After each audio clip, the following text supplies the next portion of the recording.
Bismillahirrahmanirrahim. Assalamualaikum warahmatullahi wabarakatuh. Alhamdulillah, wassalatu wassalamu ala rasulillah wa ala alihi wa sahbihi wa man wala wa ba'du. Saudara-saudariku dimanapun Anda berada, saya Adi Hidayat ingin mengawali jumpa live kita di kesempatan siang hari ini dengan sama-sama kita berdoa kepada Allah Subhanahu wa Ta'ala. Semoga kita semua senantiasa disehatkan, dilindungi dan diberkahi oleh Allah Subhanahu wa Ta'ala. Dan terkhusus kita juga memohon kepada Allah semoga pemerintah kita diberikan kemudahan, kekuatan untuk bisa bersinergi dengan lapisan masyarakat bangsa Indonesia yang sama-sama kita cintai mengatasi wabah COVID-19 atau Corona yang saat ini semua sedang berjuang untuk bisa mengatasinya. Semoga semua segera diangkat oleh Allah Subhanahu wa Ta'ala. Seperti saya janjikan bahwa di siang hari ini kita akan coba live untuk berdiskusi. Saya telah menyaring beberapa pertanyaan yang disampaikan via media sosial kita dalam tayangan-tayangan yang lalu, khususnya baik di YouTube, Instagram, atau juga Facebook. Beberapa pertanyaan telah sampai kepada kami dikumpulkan dan siang ini coba kita diskusikan. Dan semoga apa yang akan kita bahas diberikan kemudahan oleh Allah Subhanahu wa Ta'ala. Hasilnya bisa kita amalkan dengan semangat dan niat yang ikhlas karena Allah Subhanahu wa Ta'ala. Baik, karena waktu kita singkat, kita coba untuk mulai dan semoga seluruhnya diberikan kelancaran oleh Allah. Saya mohon izin untuk membuka dulu apa yang Anda sampaikan. Baik, ada pertanyaan masuk via YouTube, kami telah capture, kita coba bacakan. Dari saudaraku Mas Lutfi Setiawan, ya. Assalamualaikum Ustaz, semoga Allah Subhanahu wa Ta'ala selalu memberi kesehatan pada Ustaz. Semoga Allah memberikan kepada Anda lebih daripada apa yang Anda doakan kepada saya. Saya mau nanya bagaimana pendapat Ustaz tentang manuskrip Sana'ah yang katanya Quran tertua yang pernah ditemukan. Dan katanya lagi isinya ada yang beda dengan Quran sekarang.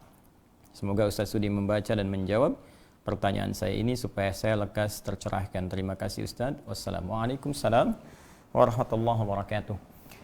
Persoalan terkait dengan Mushaf Sana'ah ini sudah lama tersebar, sudah viral, banyak diskusi dan bahkan telah muncul kebenaran dan juga pandangan-pandangan dari para ulama. Ya, ini terjadi pada tahun 1972. Jadi kisahnya begini, ada pemugaran atau renovasi Masjid Agung di Sana'ah. Sana'ah itu di Yaman, ya. Nah, pada saat itu para pekerja yang tengah merenovasi itu menemukan lembaran-lembaran di atap, ya, lembaran-lembaran manuskrip sekitar kurang lebih ada yang mencatat 4.000 lembar, ya. Begitu kemudian dibuka, dilihat, ternyata diduga itu adalah Al-Quran, ya, yang dituliskan dalam bentuk mushaf, ya, dengan kualitas kertas, ya kalau kita katakan kertas itu yang cukup lama, diduga manuskrip, ya. Maka dari itu kemudian Qadhi pada waktu itu bernama Syekh Ismail Al-Aqwa. Syekh Ismail Al-Aqwa mencoba menghubungi pihak-pihak ahli, ya, tentang manuskrip untuk bisa meneliti manuskrip yang dimaksudkan atau temuan yang dimaksudkan. Maka pada saat itu ada pakar manuskrip di Jerman yang bernama Gerd Pune, ya, Gerd Pune, ya, kurang lebih seperti ini, ya, Gerd Pune, Gerd, ya, Pune, dengan temannya von Bettmer, ya. Jadi ini dihubungi, minta bantuan untuk diteliti. Ya, karena pada saat itu di Yaman hanya ditemukan, tapi pakar manuskripnya untuk meneliti berapa lama usianya, apa kualitas kertas yang dituliskan pada saat itu, apakah kertas ataukah dari serat-serat pohon misalnya, atau dari bahan yang lainnya.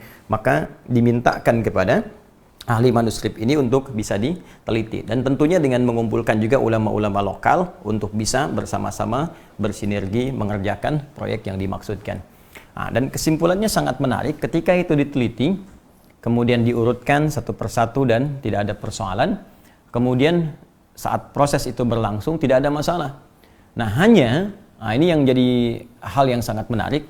Gerd Pune ini tanpa diketahui oleh Qadhi Ismail Al-Aqwa yang dari Yaman tadi, itu tiba-tiba menulis sebuah keterangan ya kepada satu perwakilan majalah di Amerika namanya Atlantic Monthly ya. Jadi ada satu majalah namanya Atlantic Monthly ya. Ini majalah bulanan ya.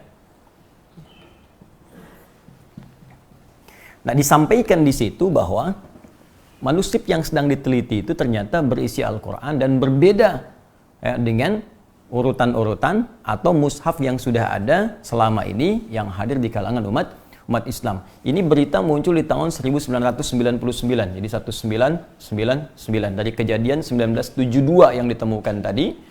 Kemudian diminta untuk ditelitikan beberapa waktu setelahnya, tahun 99 muncullah kemudian satu keterangan di majalah Atlantic Monthly tentang hal yang disampaikan.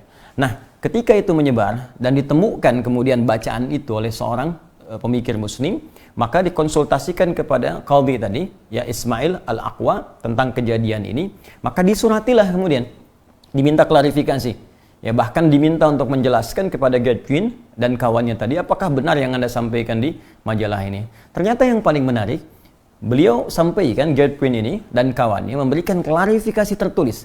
Dan itu viral juga, Anda bisa temukan di keterangan-keterangan sekarang, mungkin kalau Anda googling juga Anda temukan, bahwa dia sampaikan, nggak ada yang beda kok. Semua sama.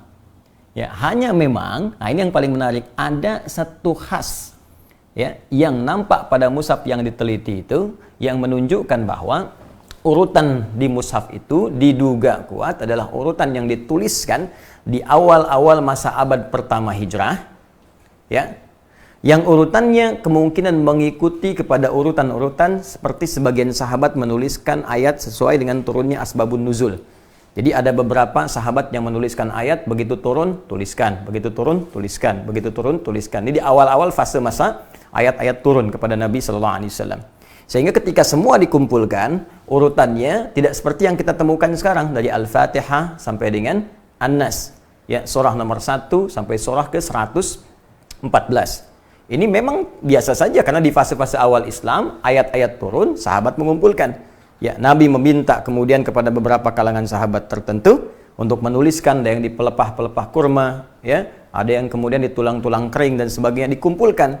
Sampai setelah semuanya selesai, tuntas 30 juz, maka Allah memberi petunjuk lewat malaikat Jibril untuk mengurutkan surah Al-Quran ini dari Al-Fatihah sampai dengan An-Nas. Itu yang kita kenal dengan mushaf sekarang.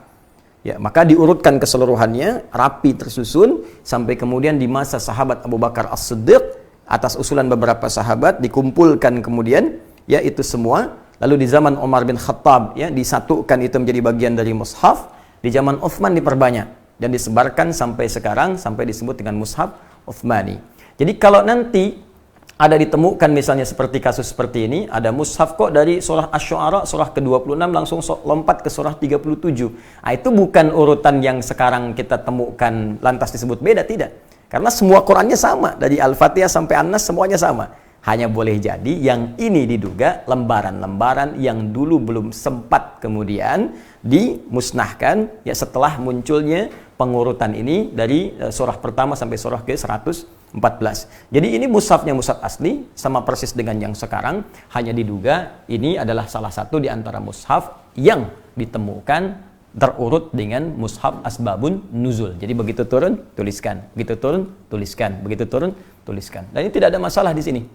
Ya, jadi sesungguhnya mushaf yang dimaksudkan tidak ada persoalan, dan pada akhirnya semua mengklarifikasi bahwa mushaf Son'a itu adalah mushaf di antara mushaf yang tertua yang sama persis semua bacaan Qur'annya, tidak ada yang beda dengan apa yang kita bacakan sekarang. Adapun jika ada urutan kemudian ditemukan berbeda dari surahnya, maka itu bukan perbedaan dari surah dan tidak esensial, tapi ini barangkali menunjukkan kepada urutan ketika surah-surah itu diturunkan kepada Nabi Muhammad sallallahu alaihi wasallam. Allah taala alam bissawab. Jadi kalau ada orang yang mengatakan sekarang misalnya, oh ini mushaf Son'a menunjukkan Qur'annya beda dengan yang sekarang, dia kurang pengetahuan. Kemungkinan dia jarang baca Qur'an, dia tidak tahu Qur'an, sehingga dia tidak mengerti tentang kaidah-kaidah Al-Qur'an. Ya, jadi saya simpulkan lagi, sekali lagi, mushaf Son'a adalah mushaf di antara mushaf tertua yang pernah ditemukan di dunia, dan ini menunjukkan mukjizat kebenaran Al-Quran pernah diturunkan pada Nabi Muhammad SAW, bukan rekayasa Nabi. Ya, yang kedua menunjukkan bahwa Al-Quran diturunkan kepada Nabi berurutan sesuai dengan peristiwa-peristiwanya, sampai kemudian diperintahkan untuk disusun sesuai dengan urutan Al-Fatihah sampai An-Nas seperti yang kita bacakan saat ini. Justru dengan ditemukannya mushaf ini menunjukkan otentisitas Al-Quran yang tidak ada perubahan sampai saat ini. Demikian cara memahaminya. Wallahu ta'ala a'lam bis-shawab. Kita coba lihat yang lainnya. Bismillah. Baik, Ustadz mau nanya. Baik, apa hukumnya makan ikan gabus dari hasil mancing umpan katak? Ya, sama dengan makan ikan nila dari hasil mancing pakai cacing. Ya, tidak apa-apa, boleh-boleh saja. Silakan, tidak ada masalah. Ya, tidak ada masalah karena ada sebagian hewan yang rantai makanannya diciptakan oleh Allah Subhanahu wa taala untuk menjadi makanan bagi hewan yang lain. Ya, tikus dimakan ular, ular dia dimakan elang dan sebagainya, itu diantara rantai makanan. Dan ada umpan-umpan bagi ikan tertentu, ada yang pakai cacing, ya, ada yang menggunakan misalnya anak katak dan sebagainya, itu sah-sah saja. Yang pasti kalau sudah Anda dapatkan ikannya, maka dibersihkan, kemudian dibuang yang kotor-kotornya, kemudian dimasak dengan baik sampai sesuai dengan urutan-urutan syariat sampai dikonsumsi. Demikian, wallahu ta'ala a'lam bis-shawab. Kita lihat lagi. Bismillah. Baik, permisi Ustaz, mau kemana Anda? Baik, saya mau tanya, ini pertanyaan dari, saya bacakan ya, teman namanya Hervan Syah Adius. Permisi Ustaz, saya mau tanya, kalau semisal enggak Jumatan 3 kali sudah dianggap kafir, lantas jika wabah corona ini sampai 1 bulan, berarti kita sudah tidak Jumatan 4 kali. Nah itu gimana ya Ustaz? Baik, bagus pertanyaannya. Memang ada keterangan dalam satu hadis yang diriwayatkan salah satunya oleh Imam Abu Daud. Nomor hadis 1052, rawinya Abi Al-Ja'i. Ya, dari Rasulullah sallallahu alaihi wasallam, beliau pernah bersabda, bima makna man taraka thalatha juma'in tahawunan alaihi. Nah, tolong digaris bawahi kalimat tahawunan alaihi. Ya, taba'allahu ala qalbi. Siapa yang sengaja meninggalkan Jumat sebanyak 3 kali karena meremehkan itu, tahawunan alaihi itu menganggap ringan, remeh. Nah, jadi kasusnya sengaja meninggalkan Jumat, bukan karena ada sebab tertentu yang secara syariat dia boleh mengganti Jumat dengan zuhur. Ingat ya, bukan sengaja meninggalkan Jumat karena ada sebab tertentu sehingga dia mengganti Jumat dengan zuhur. Nah, kasusnya berbeda. Maka di hadis ini dikatakan siapa yang sengaja meninggalkan Jumat sebanyak 3 kali karena meremehkan, menganggap ringan ibadah Jumat itu, maka taba'allahu ala qalbi. Allah akan menutup, memberikan cap kepada hatinya. Ya, taba'a sama dengan khatama. Ya, sama dengan Al-Baqarah ayat ke-7 itu ketika Allah mengatakan khatamallahu ala qulubihim wa ala sam'ihim wa ala absarihim ghishawa wa lahum adzabun azim. Maka diancam oleh Allah Subhanahu wa taala, hati-hati. Ya, nanti kalbunya bisa tertutup. Ya, kalau kalbu tertutup, pada akhirnya sulit menerima informasi. Nah, bukan hanya informasi-informasi yang dimaksudkan kebaikan-kebaikan, tapi pada puncaknya sulit menerima nur Allah Subhanahu wa taala. Karena itu kalau dengar azan ke telinga sudah nggak mempan lagi, nggak peduli dengar azan. Lihat orang ke masjid sholat sudah tidak ada kecenderungan untuk bisa mengikuti. Bahkan puncaknya ada yang anti. Awas, hati-hati nih. Hati-hati, puncaknya anti. Ya, mohon maaf. Ya, azan jadi komplain, lihat orang salat jadi sewot. Nah, sekarang padahal ada tempat misalnya yang aman, ya boleh jadi tidak ada isu virus di situ, tiba-tiba ikut komentar tutup masjidnya misalnya. Nah, ini aneh nih, saat masjid buka Anda tidak ada, ya saat masjid sekarang ada corona ramai Anda minta ditutup, padahal orangnya nggak pernah ke masjid misalnya. Nah, itu juga hal yang penting untuk kita dudukan dengan cara yang baik. Jadi yang dimaksud kondisi sekarang corona ini kondisi yang berbeda yang dimaksudkan hadis yang tadi. Ya, karena itu penting kita mengkaji secara detail sehingga tidak salah paham atau pahamnya yang salah. Jelas ya? Nah, dalam konteks orang tidak bisa Jumat, nah, karena kekhawatiran diduga menyebarnya virus misalnya corona ini, ya apalagi misalnya mohon maaf di masjid-masjid simpangan, jalan, ya atau sekarang seperti Istiqlal, kan? Atau masjid-masjid yang di pinggir jalan yang kita nggak tahu siapa jamaahnya, mungkin dia membawa virus dan sebagainya, maka ada kebijakan di masjid tersebut tidak diselenggarakan sholat Jumat dan jamaah kemudian diperkenankan mengganti dengan sholat zuhur. Bahkan telah keluar fatwa MUI terkait dengan persoalan ini. Maka di sini pernah saya sampaikan berlaku hadis Nabi. Ya, idza maridal 'abdu aw safar kutiba lahu mithla ma kana 'alaihi muqiman sahiha. Kalau seorang hamba punya uzur, bahkan uzurnya pun ya bisa sakit, bisa karena penyakit tertentu, bahkan kalaupun nggak ada penyakit, safar kata Nabi itu. Safar, perjalanan jauh. Ya, karena ada masyakkah, kesulitan tertentu. Jadi ilat perjalanan itu, sebab perjalanan itu bisa karena panjangnya jadi lelah, atau bisa karena kedua masyakkah, kesulitan dalam perjalanan itu yang menyebabkan ia tidak mampu mengerjakan rutinitasnya. Dia nggak bisa Jumat. Kemudian dia kerjakan zuhur. Bahkan dalam waktu bukan Jumat pun dia berangkat, misal saya ingin katakan saya tinggal di Bekasi ini. Ya, kemudian saya akan ke Bandung. Macetnya luar biasa. Macet. Saya sampai di kilometer 57, saya singgah di situ. Situasi macet luar biasa, mungkin sampai ke Bandung maghrib gitu kan, sehingga tidak mendapati asar di tempatnya atau di jalannya. Maka saya jamak qashar. Ya, saya gabungkan zuhur dengan asar, saya persingkat jadi 2. Itu dalam situasi jamak qashar pun, kata Nabi, Anda mendapatkan pahala sempurna seperti Anda biasa kerjakan sebelumnya dalam rutin. Jadi kalau Anda biasa ke masjid, dapat pahala ke masjid. Ya, dapat pahala komplit. Bahkan kalau Jumat pun Anda nggak Jumatan, Anda kerjakan zuhur, pahalanya dapat senilai Jumat. Itu hadis. Nah, jadi ini pentingnya kita mengaji, sehingga bisa menempatkan sesuatu sesuai dengan tempatnya. Jadi jangan sampai ada pembicaraan begini misal. Lebih baik saya berjuang ke masjid, kalau meninggal pun sedang syahid di masjid. Anda nggak bisa pastikan meninggal di mana. Ada poin. Hati-hati, kita nggak bisa pastikan. Jangan-jangan nanti Anda ke masjid meninggalnya di rumah. Dan ke rumah bawa virus misalnya. Virusnya menyebar pada keluarga, pada anak, pada istri. Ini lebih bahaya lagi. Jadi carrier Anda membawa nih. Jadi agen pembawa virus kepada yang lain. Nah ini penting difikirkan di dalam konteks ini. Dan Nabi telah memberikan solusi.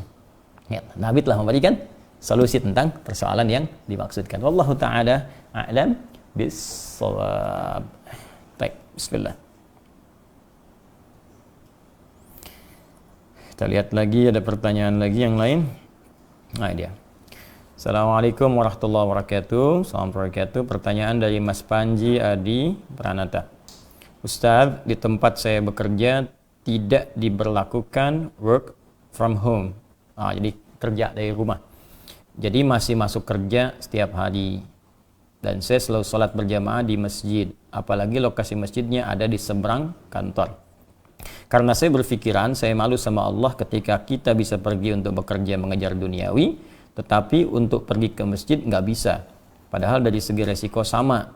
Ya, makanya saya masih ke masjid sampai dengan saat ini, kecuali memang sudah ada kebijakan untuk work from home.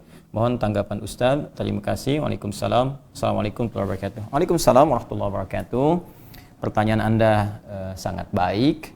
Dan tentu bagian pertama, bekerja dari rumah, work from home, sekarang bahkan sudah diperintahkan oleh otoritas di negeri kita, pemerintahan kita, untuk bisa mengatur keseluruhan itu dan memprioritaskan bekerja dari rumah. Jadi kalau sudah diberikan arahan demikian, akan lebih baik kemudian para pengusaha-pengusaha, pekerja-pekerja itu bisa mengikuti instruksi dimaksud dan menyesuaikan dengan keadaan tempat kerjanya. Jadi mungkin yang bekerja di situ memang yang sifatnya memang harus tinggal misalnya di kantor, silahkan. Yang bisa dikerjakan di rumah. Ini saran saya yang pertama, sehingga memudahkan setiap orang untuk bersinergi mengatasi wabah yang kita maksudkan saat ini, yaitu virus COVID-19. Dalam situasi syariatnya tentang fikih ibadahnya, sebetulnya begini, ya, jika di tempat itu, masjid yang tadi Anda sebutkan seberang kantor, itu kan persimpangan jalan. Ya, jika di wilayah Anda bekerja itu sudah ada keterangan dari pemerintah setempat, misal saya gambarkan sekarang Jakarta misalnya, ya, pusat ekonominya, pusat bisnis, pusat macam-macam di situ, kan sudah diberikan statement, itu wilayah merah semua. Ya. Bahkan MUI lokalnya pun sudah memberikan satu keterangan supaya kegiatan-kegiatan berjamaah, baik sholat berjamaah ataupun sholat Jumatnya, itu kemudian masing-masing menunaikan ibadah penggantinya di rumah. Jadi Jumat diganti zuhur, berjamaah di masjid, ganti jamaah di rumah. Ya, suami ngimami, kesempatan besar, suami ngimami istri, ngimami anak-anak ke bawahnya dan sebagainya. Persilahkan. Nah, itu sudah ada keterangan demikian, karena dikhawatirkan ketika ke masjid, walaupun ada yang terlihat sehat dan sebagainya, karena tidak bisa diprediksi kemana penyebarannya, bisa terjangkit di situ dan membawa virus ke tempat lain. Kalau dalam situasi semacam ini, maka kalaupun Anda diminta perusahaan bekerja tetap di kantor, berlaku hadis yang saya sebutkan sebelumnya tadi. Yaitu Anda tunaikan di kantor saja. Ya, tidak perlu Anda ke masjid kemudian. Anda tunaikan di kantor. Kalau ada teman 1-2 orang misalnya Anda bisa berjamaah dengan yang diduga baik, sehat, kuat di situ, silahkan tunaikan di situ. Maka saat Anda tak ke masjid pun karena kebiasaan rutinitas Anda tadi, dapat pahalanya sama dengan ke masjid. Berdasar hadis yang tadi saya sampaikan.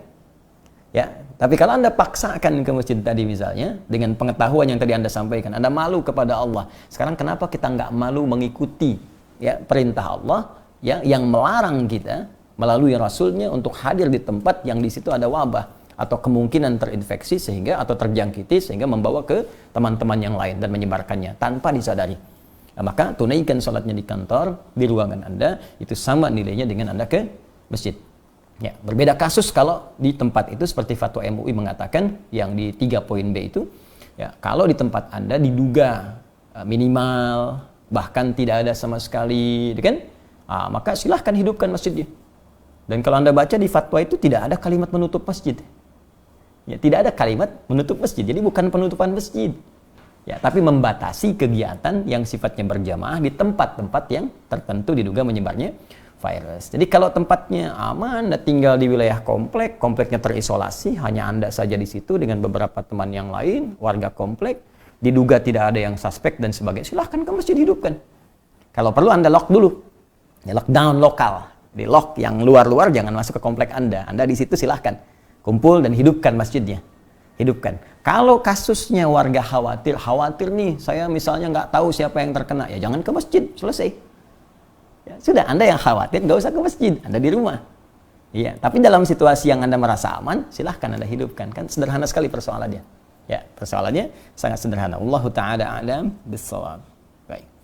Bismillah, kita lihat dulu. Ada yang lain?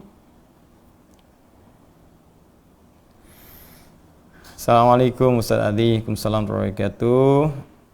Saya tidak sebutkan namanya ya, karena boleh jadi ini masalah yang sifatnya private. Mau bertanya, ibu saya itu nabung uang di rumah kami untuk keperluan keluarga. Tapi beliau selalu bercerita atau curhat kepada saya bahwa setiap beberapa hari atau beberapa minggu uang ibu saya selalu berkurang. Padahal rumah kami itu insya Allah sudah kami hidupkan dengan mengaji, sholat, mendengar pengajian, tapi kenapa uang ibu saya selalu hilang? Saya mohon jawaban dan solusi dari masalah ibu saya ini Ustaz. Sekian, terima kasih. Assalamualaikum warahmatullahi wabarakatuh. Waalaikumsalam warahmatullahi wabarakatuh. Pasang CCTV. Ikhtiar. Tanya pada ibu disimpan di mana, jumlahnya berapa. Nah, diingat-ingat pernah terambil atau tidak. Ya, kalau tidak diambil sama sekali kemudian hilang, coba ikhtiarkan. Lihat pasang CCTV di situ, ya. Atau misalnya kebiasaan itu dialihkan, disimpan di tempat yang lebih aman, ditabung misalnya di bank syariah, ya. Nah, kalau sistemnya kan jelas terlihat. Baik, atau kemudian misalnya titipkan kepada orang yang terpercaya di kalangan keluarga. Dilihat dulu. Barangkali ada persoalan-persoalan teknis yang tak tersadari. Terselipkah, jatuhkah, tempatnya kurang amankah, ya? Atau misalnya lupa, pernah terambil. Kalau lupa kan suka nggak inget, ya. Kalau lupa suka nggak inget. Nah, kalau masalahnya kemudian sudah rapi, tertata, baik, tiba-tiba masih hilang juga, atau mungkin ada solusi tadi disimpan di bank syariah, kan jelas terhitung semuanya. Kecuali hal yang Anda butuhkan di rumah misalnya untuk dikonsumsi, untuk digunakan dalam keseharian, silahkan. Nah, kalau ada terjadi keanehan tertentu, ya Anda berdoa, bermohon kepada Allah Subhanahu wa taala supaya diberikan rasa aman di dalam rumah. Apa di antara bacaan yang dianjurkan Nabi? Kalau ingin yang ringan, ayat kursi, Al-Baqarah 255, 3 qul huwallahu ahad, qul a'udzu birabbil falaq, qul a'udzu birabbin nas. Atau ambil baca Al-Baqarah. Rutinkan baca Al-Baqarah sampai selesai itu hadisnya sahih. Kalau Anda ikuti yang kajian saya malam Jumat, saya telah bahas di pengantar Al-Baqarah itu di antara fadilah keutamaan surah Al-Baqarah ketika dibacakan itu bisa mengusir setan. Ya, setidaknya Anda baca 3 hari dia pergi. Anda baca lagi setelah 3 hari dia pergi lagi. Nah, tapi tetap diisi dengan keyakinan kuat kepada Allah Subhanahu wa taala. Dan yang paling penting begini, ketergantungan kita kepada Allah itu dibangun. Jangan kepada materi. Nanti banyak kecewanya.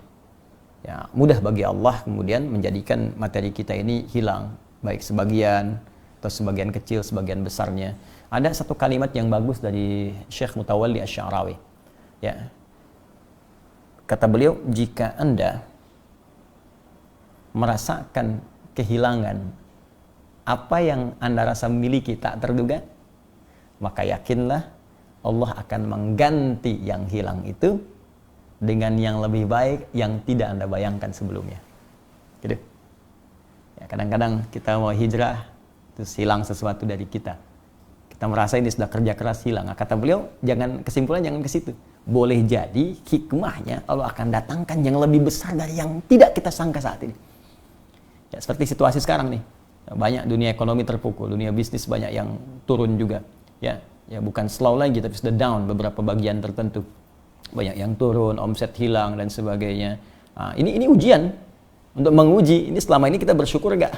Jangan-jangan kita sering menghitung, kumpulkan banyak yang ada saja itu belum digunakan dengan baik. Ya, itu dihisab di hadapan Allah. Hati-hati. Yang ada saja itu belum kepake untuk ibadah, yang kalaupun wafat masih ada gitu. Nah, coba dilihat dulu. Tata lagi, ya, itu yang digunakan sekarang kesempatan untuk ibadah. Ya, saya mau agak lompat sedikit begini. Ini saya sebagai bagian dari warga negara dan saya berusaha menjadi warga negara yang baik. Saya mencintai negara saya, bangsa saya, dan kami berkontribusi. Salah satunya ketika ini mulai merebak banyak, saya bahkan ke belakang itu lama berkonsentrasi untuk meriset ayat-ayat Al-Quran, hadis terkait dengan penanganan wabah. Sampai saya buat diagram juga, saya kontak beberapa ilmuwan juga, teman-teman dari dokter, dari macam-macam, bahkan ini seperti diagram ini ya, tapi saya belum bisa publish ya, tapi sebagian sudah saya sampaikan ke beberapa perwakilan pemerintahan juga untuk kita share, mungkin bisa kita tangani dengan baik. Ini lengkap sekali dari Al-Quran, dari hadis itu, dari mulai infonya tuh. Ya, kalau saya baca di media, Bill Gates sudah bahasa media itu meramalkan ya dari sejak 2018, 2017 akan terjadi virus begini. Nabi itu sudah menyampaikan, bukan ramalan lagi, wahyu sifatnya. Ya, menyampaikan dari sejak zaman kehidupannya 15 abad yang lalu, Anda bayangkan 15 abad. Ya, ini keterangan ini nanti Anda temukan di beberapa kitab, di antaranya ini saya kopikan nih. Ada kitab bagus namanya Al-Fathur Rabbani fi Tartibi Musnad Ahmad ibn Hanbal Asy-Syaibani. Ya, Al-Fathur Rabbani fi Tartibi Musnad Imam Ahmad ibn Hanbal Asy-Syaibani, halaman 202 sampai 206. Ya, saya hafal karena saya kaji terus gitu ya. Itu langsung babnya, bab tentang wabah, abwabut ta'un, wal wabah. Bab tentang penanganan wabah.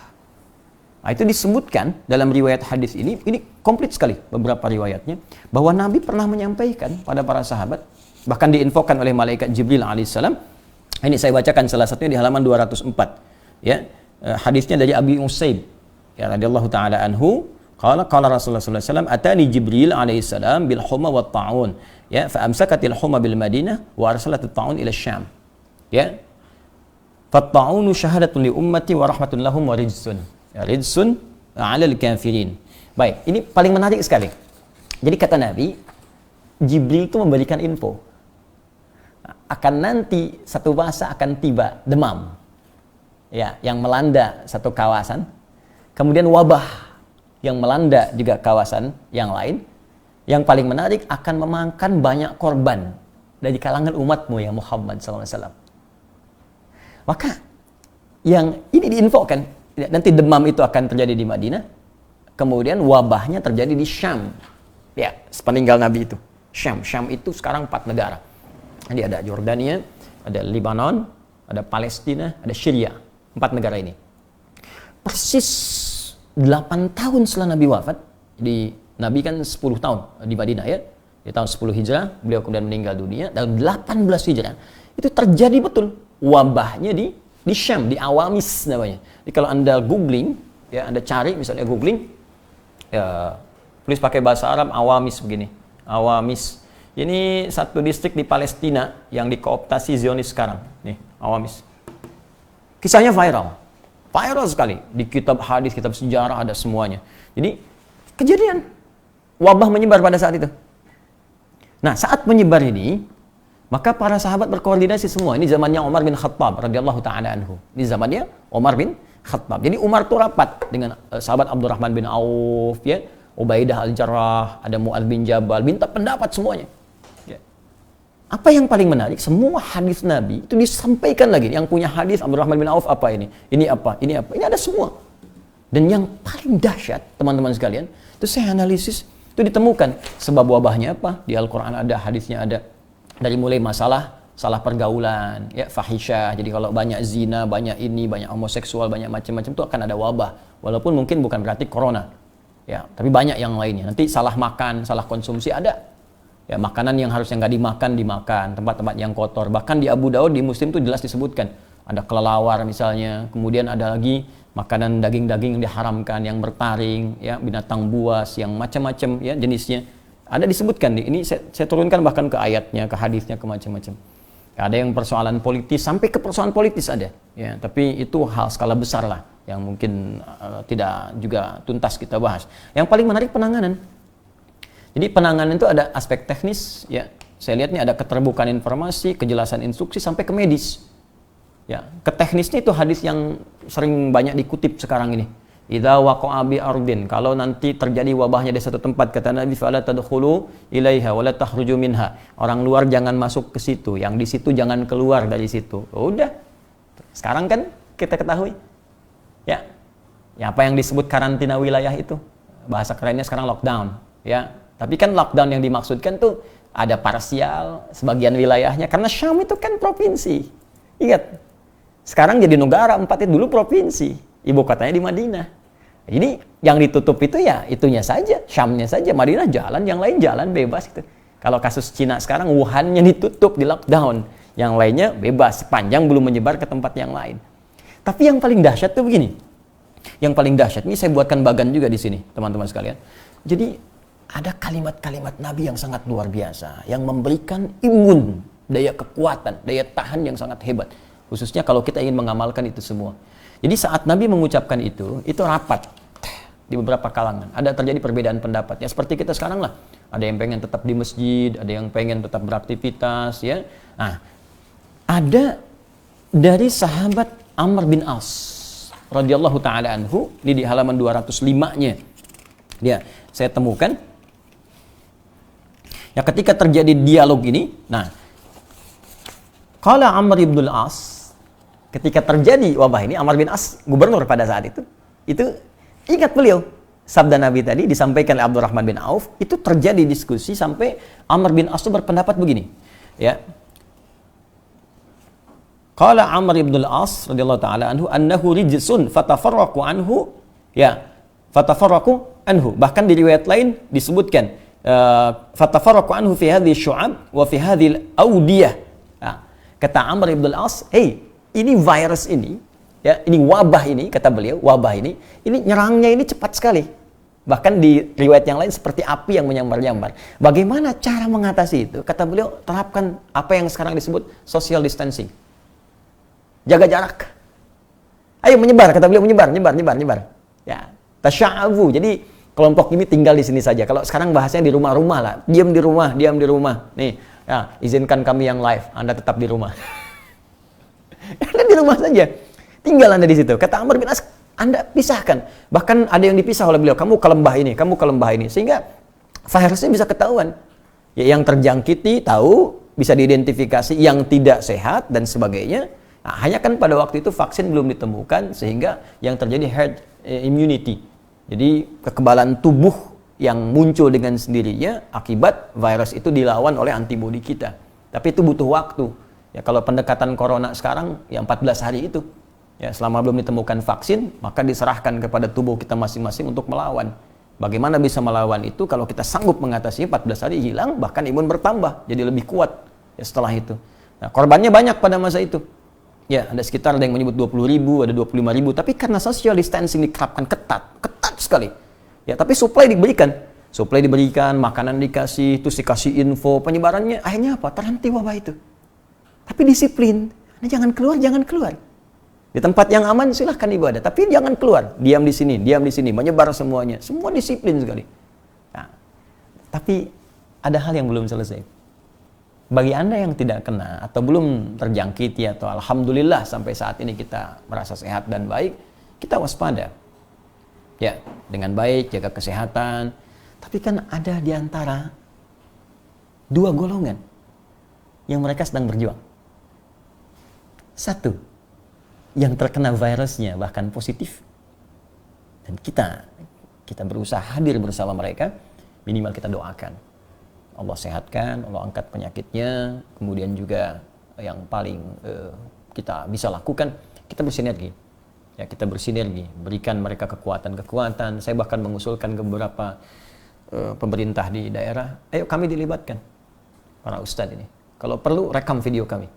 Kami kirimkan kepada teman-teman yang di rumah sakit, ya, yang terinfeksi dan sebagainya. Kita berikan semangat. Supaya kita hadir bersama mereka.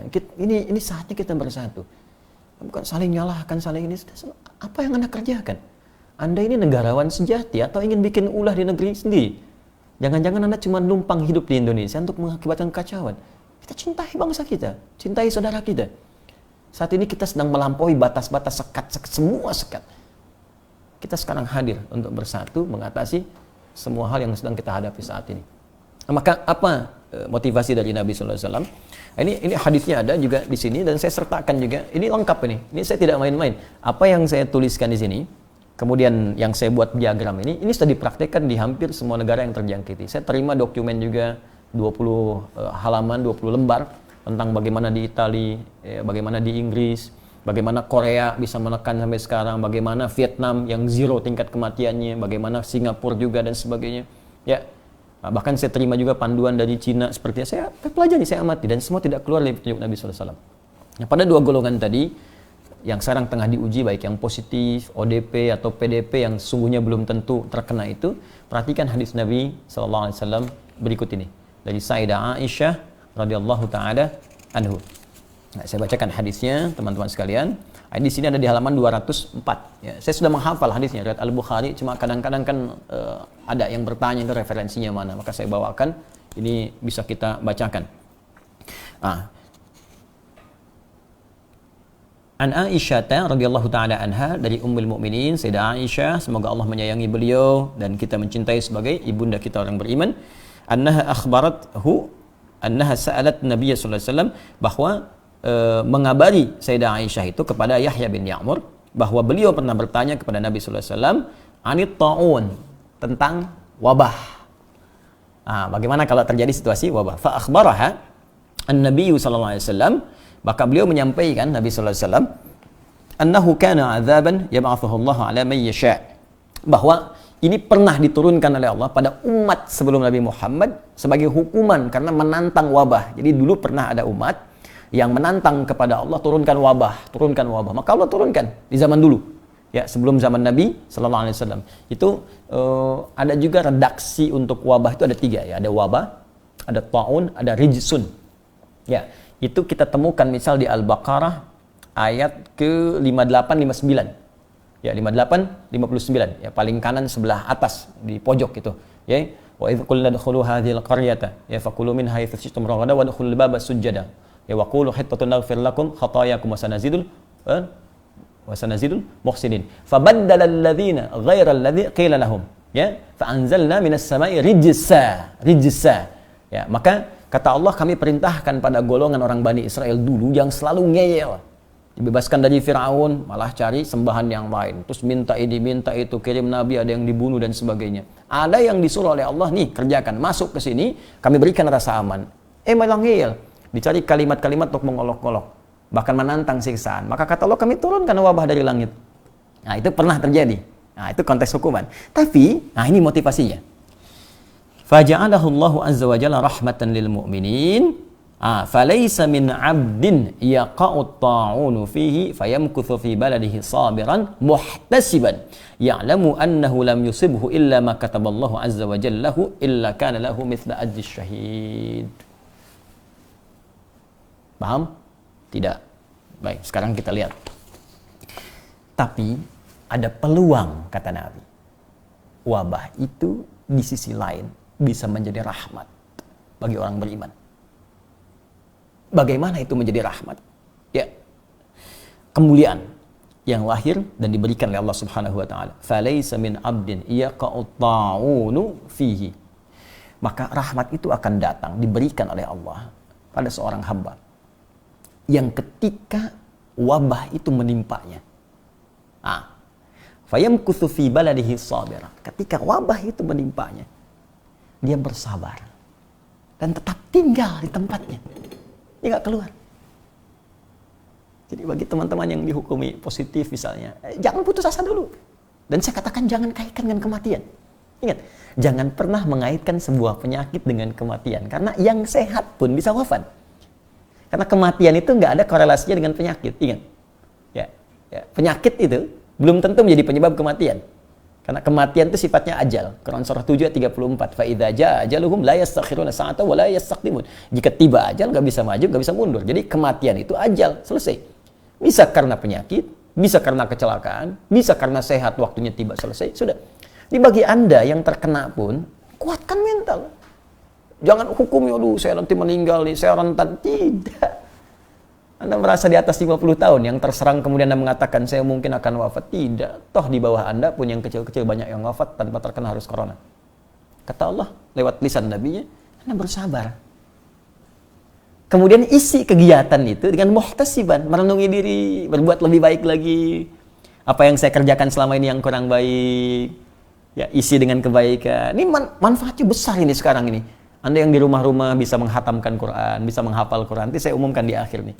Ya, bagaimana bisa mengisi dengan menghatamkan Quran, menghafal Quran, berbuat yang baik-baik, berkontribusi, jangan bikin hoax. Ini kita sedang sulit bikin hoax, akan disemprot dari udara, jangan racun, jangan keluar. Ya, Anda ini siapa sih sebetulnya? Ya, jangan berkontribusi pada yang negatif. Kita sekarang sedang bersatu dalam kebaikan. Ini pemerintah daerah sedang nangani, Anda tembak lagi, digoreng lagi isunya. Ini Anda kalau tak bisa berkontribusi datang, setidaknya doakan atau minimal diam. Itu lebih bagus. Nah, maka kata Nabi, sabar, isi dengan baik, dan yakini. Ya, ini semua sudah ketetapan. Artinya apa? Ya, sudah terjadi. Kalau sudah terjadi, dikeluhkan pun tidak akan menghilangkan wabah.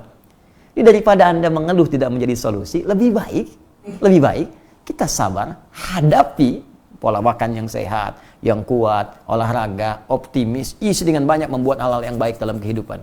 Maka apa yang terjadi? Kata Nabi, kataballahu azza wa jalla lahu illa kana lahu mithla ajri syahid. Kalau Anda kerjakan seperti ini, kalaupun wafat, maka Anda mendapatkan pahala syahid. Tapi kalaupun Anda hidup, senilai dengan pahala mujahid fi sabilillah. Peluang. Itu yang menyebabkan Mu'adz bin Jabal radhiyallahu taala anhu, Ubaidah bin Jarrah berdoa kepada Allah. Ya Allah, jadikan saya bagian dari orang yang disebutkan oleh Nabi ini. Sampai memohon, jadikan saya bagian dari yang disebutkan, karena ingin mendapatkan rahmat Allah.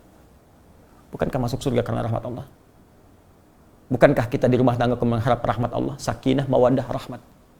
Bukankah pendosa yang banyak diampuni karena rahmat Allah? Quran surah 39 ayat 53. Qul ya ibadiyalladzina asrafu ala anfusihim la taqnatu min rahmatillah. Rahmat itu tinggi, saudara. Dan sekarang Allah turunkan rahmat. Maka seperti sahabat dulu mempraktekannya, kita semangat. Ya. Dan orang-orang seperti Mu'adz bin Jabal, Ubaidah bin Al-Jarrah adalah orang-orang yang berjuang sekarang seperti dokter-dokter kita ini. Orang-orang hebat. Para perawat, medis, tenaga medis.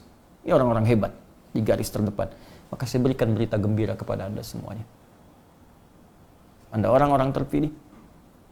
Dan Anda yang dipilih oleh Allah. Bukan seperti Adi Hidayat, bukan seperti yang lain. Itu pertanda ada kemuliaan terbesar di tangan Anda yang pahalanya begitu besar. maka niatkanlah sebagai ibadah karena Allah Subhanahu wa taala, karena Anda mengerjakan sesuatu yang besar yang tidak semua orang bisa dipilih oleh Allah untuk mengerjakan tugas besar kecuali orang-orang hebat dan besar. Maka kita turut juga berdoa, bersinergi, dan kami juga sama-sama bekerja dengan baik dengan izin Allah untuk kita saling berbagi. Ayo, yang punya kelebihan harta, saatnya sekarang berbagi. Anda numpang hidup di Indonesia, bekerja di sini, cari uang di sini, saat negara membutuhkan, Anda hanya bersembunyi di rumah dan tidak memberikan apapun. Ayo keluar. Anda punya harta, beli.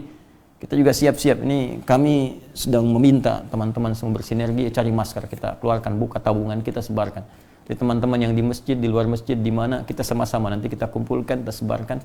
Ya, ada anjuran untuk sejadah, kita beli sejadah. Apa yang kita bisa lakukan, kita lakukan bersama-sama. Bersama Allah kita bisa mengatasi semua hal-hal yang sedang kita hadapi saat ini. Dan teman-teman, untuk mengisi waktu di rumah nanti, seperti saya janjikan, ini ada hikmahnya nih, Masya Allah.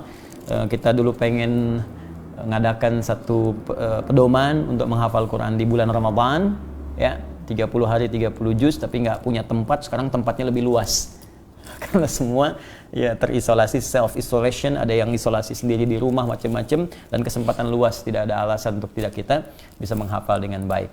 Nanti insya Allah catat waktunya, sekarang hari Senin ya teman-teman ya. Baik, nanti insya Allah Rabu ya teman-teman, Rabu saya akan live juga untuk memberikan panduan ya, bagaimana menghafal Al-Quran 30 juz 30 hari di tempat masing-masing ya.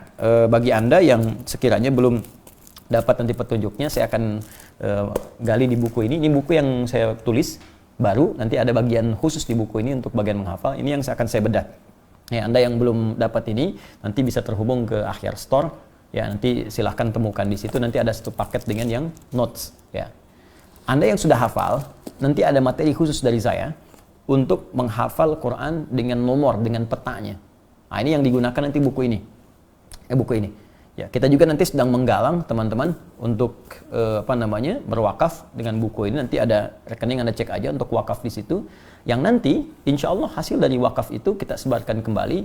Salah satunya yang terbesar adalah untuk renovasi perbaikan masjid. Jadi saya tidak mengambil 1 sen pun ya dari kurang lebih 2.000 yang buku yang kita siapkan untuk wakaf itu. Saya nggak ngambil 1 sen pun. Ini kita balikin lagi. Jadi Anda dapat bukunya, Anda wakaf untuk perbaikan masjid juga, dan mudah-mudahan Allah muliakan Anda semuanya. Ya, jadi kalau kita bisa berbagi itu akan lebih baik. Saya kira itu yang saya sampaikan jadi kesimpulannya. Dan pertanyaan pertama tadi yang saya garis bawah ya, jangan sampai Anda salah paham bahwa mushaf yang son'a itu justru membuktikan kebenaran mushaf Al-Quran yang sekarang kita temukan, ya, bukan Quran yang beda dengan yang sekarang kita baca. Tapi ada yang belum sempurna saya terangkan, ternyata Jared Quinn ini seorang Islamofobia. Dia Islamofobia. Kalau Anda buka itu, dia menyampaikan berita ke Atlantic Monthly bahwa ini beda, tapi sisi lain dia mengatakan kepada Ismail Aqwa bahwa ini tidak ada perbedaan di dalamnya. Jadi orang ini memang sangat anti dengan Islam, anti dengan Quran, cuma karena posisinya dia ahli manuskrip, maka pada saat itu di-hire, belum ketahuan sifatnya, baru ketahuan setelah muncul persoalan ini. Begitu diteliti kembali, ternyata tidak ada bedanya. Ternyata ini salah satu mushaf yang dituliskan itu berdasarkan riwayat yang turun kepada Nabi sebelum disusun secara sempurna. Dan kasus ini bukan kasus baru, karena pernah terjadi di zaman Sayyidah Aisyah radhiyallahu taala anha. Seorang Arab Badui datang, ja'a Arabiyun ila Sayyidati Aisyah, kepada Sayyidah Aisyah bertanya, "Ya Sayyidah Aisyah, kenapa urutan mushaf yang di saya beda?" Terus kata Sayyidah Aisyah, "Emang kenapa? Masalahnya apa? Kan cuma urutannya, coba engkau bacakan. Kalau semuanya sama berarti kan nggak ada bedanya." Maka dibacakan oleh Sayyidah Aisyah, sama kan? Sama katanya. Nah, maka ditunjukkanlah ini awal-awal mula turun kepada Nabi, sahabat mencatat. Saat disusun rapi itu dari Al-Fatihah sampai dengan Al-Nas, ada sebagian hasil catatan itu yang belum dimusnahkan, sehingga terlihatnya ini seperti beda, padahal itu mungkin mushaf ditulis berdasarkan urutan asbabun nuzul. Sedangkan urutan yang disampaikan oleh Nabi setelah sempurna 30 juz adalah seperti yang kita dapatkan sekarang. Jadi kalau Anda dapatkan yang urutan beda-beda itu, coba dilihat, barangkali itu adalah manuskrip yang lama yang menunjukkan kepada turunnya proses ayat yang terkait satu dengan yang lainnya. Dan itulah keindahan dalam Al-Quran. Wallahu ta'ala a'lam bissawab. Demikian saya kira yang saya sampaikan. Bagi Anda yang ingin mengirimkan pertanyaan, Anda bisa tuliskan langsung di bawah live kita ini, yang di YouTube ataupun Facebook. Nanti staf kami akan menuliskannya satu persatu. Kemudian dari situ nanti di live berikutnya saya akan coba jawab, dan semoga Allah muliakan kita semua. Ya, terakhir saya ingin mengundang nih teman-teman. Sini Mas yang live nih. Sini Mas yang kamera masih fokus kan?